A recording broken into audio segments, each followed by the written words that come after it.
The best view of Mount Etna is from the gods of the ancient Greek amphitheatre in Taormina. From here it looms over this coastal town, famous for its pistachios and hosting the G7 summit, swallowing up the landscape. The snow stripes the sides, even in early summer. Smoke plumes rise up. It looks almost fake. At nearby Fanaberia Gelateria, though, they say that to them the volcano is always alive. During the last few eruptions, families would barbecue meat and fish over slow-moving lava, no kidding. Etna, the largest volcano in Europe, is also its most lively. Sitting on the eastern coast of Sicily, covering 459 square miles and comprising rocks, woodland and farmland, it erupts all the time, letting off steam with gay abandon, or burping, laughs Giuseppe, our tour guide, attempting to make the noise. Since destroying part of the port of Catania in 1669, Etna's had a good run of low-key eruptions, although it returned to the press in March following an eruption which left 10 people, including a BBC crew, injured when lava mixed with snow, spewing out boiling rocks from a crater on the southeastern side. It erupts several times a year. The last one, 3 days before we arrived, means we cannot travel above 2,500 meters.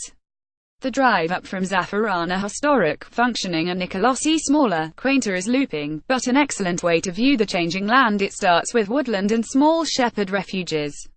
Then come the broom trees with their yellow, jasmine-scented flowers and butterflies. Vineyards follow, then everything goes black, save the lichen. Lava craters dot the landscape. On a good day, Etna seen from afar, the mountain covers 459 square miles. Photograph Oscar Rickett. The Sapienza refuge acts as a base camp, and looks like a small ski resort. A wooden cafe serving panini also sells postcards of the lava flow that flattened the previous cafe which stood on the very same spot. The volcano erupts, the lava comes, and it just destroys everything very, very slowly, and they have to start again, explains Giuseppe, who takes tourists up most days. Why do they keep opening shops? He shrugs. There is a lot of money to be made. Why do they keep opening shops on a volcano? There's a lot of money to be made. It's the start of summer and soon Etna's cable cars will rival Venetian vaporetti. Today it's Americans, Canadians and a group of German cyclists up here with us. We queue for half an hour and can't help noticing that the 20-minute cable car to the upper crater zones rises at quite an angle. Below, huge black rocks and small green bushes, known as mother-in-law's cushion because of the spikes, line the incline. The clouds are low and the air feels thin. At the summit, we are bussed to a crater and allowed to wander freely, within reason. There are guards barking in orange padded jackets as we march along trails of hard, still warm lava which we chip off and steal. Selfie moment. The author at the summit. Photograph Oscar Rickett. Volcano tourism, says renowned volcanologist Clive Oppenheimer, is a natural consequence of an active volcano, and a type of geotourism, new grammar for holidays with a focus on conserving and promoting a sense of place. Another example is Cornwall's tin mines, which are also filling up, he says, but volcanoes have the monopoly. An estimated 100 million people visit volcanic sites worldwide each year. You can see the appeal. At 3,350 meters high, Etna looks like a burnt moonscape. The skiing is excellent too. But there are drawbacks. Globally, injuries and deaths at volcanoes are on the increase, driven by the rise in popularity of these holidays. Granted, Etna isn't too dangerous, but it's not without risk. Sicilians respond to Etna in different ways. Religious locals used to fear it, rushing at the lava with crucifixes. There was a time when they thought Etna was home to a cyclops blindly throwing lava bombs. During the last few eruptions, families would barbecue meat and fish over the slow-moving lava. They also know that without Etna, Sicilian tourism might struggle, and thanks to the microclimate, Etna is the third most important wine-producing area in Italy. The Nerello grape, which produces wine like a sort of lighter burgundy, is pretty great. Meals on Wheels, a van selling local delicacies such as pistachio cream and honey. Photograph Oscar Rickett to Guido Alessandro Coffa, who runs Monarchi della Terneri Hotel just south of Zaffarana. Etna is a backdrop. His hotel is one of the closest to the volcano, sitting quietly in its foothills.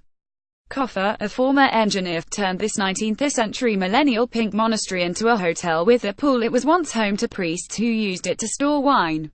Over the past decade he has bought up various outhouses and turned them into rooms. Floors are made from coccio pesto, brick and lime mortar, and various motifs have been retained. Room 7, a former wine press, has a bed built over the press itself. On top of terraced farmland, it is right in Etna's shadow. Other rooms have walls built from its volcanic rock. The food served is grown in nutrient-rich soil with a focus on nuts, oranges, Ragusano cheese and honey. Organic is a key theme at the hotel, where they grow peaches, vines and figs in terraces around the 16-hectare farm.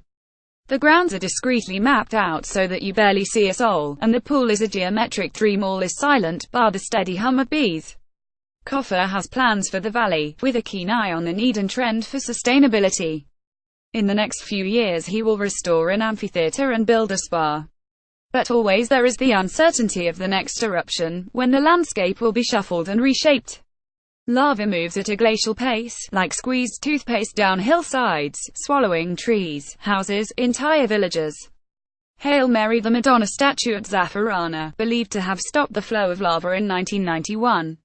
Photograph Oscar Rickett. Eventually, when the pressure stops, the lava cools into a black crust. The inside stays hot, like a tandoor, and eventually turns grey. This is clearest above Zaffarana, where you'll find an empty summer home, a van selling pistachio cream and Indian fig honey, and a blanket of black lava that coats the woodland like paint. It was here in 1991, during a large eruption, that the Madonna statue is said to have stopped the lava flow. Neapolitans forget that Vesuvius is there, and treat it as an abstract threat, something from the past. In truth, it's likely to erupt again, with all that pressure, all those years.